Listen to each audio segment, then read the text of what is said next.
Hello, welcome to my channel. আজ আমি দেখাবো গডেস পোজ।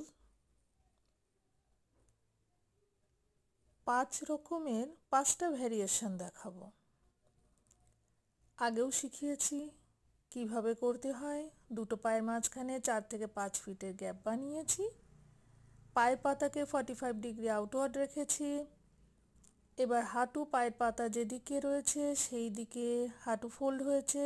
প্রত্যেকে খেয়াল করে দেখো, হাঁটু আমি যখন ফোল্ড করছি তখন হাঁটু কিন্তু পায়ের আঙুলকে ক্রস করছে না, হিল বরাবর স্ট্রেট রয়েছে। আগেও দেখিয়েছি। এটা হচ্ছে গডেস পোজ।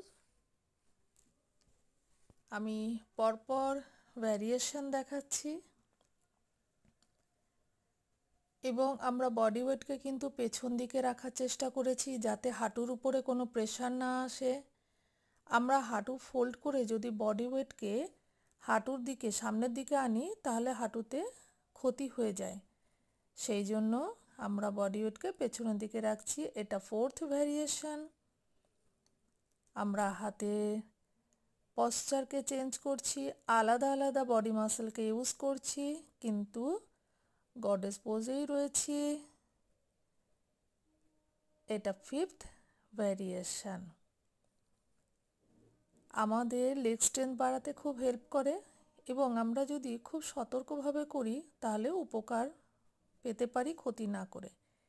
যখন আমরা এখান থেকে রিলিজ করলাম পোজকে, তখন আমরা এইভাবে ক্রস লেগে দাঁড়াবো। কাউন্টার পোজ করা উচিত, সেই জন্য আমরা এইভাবে দাঁড়াচ্ছি। সবাই ফলো করবে।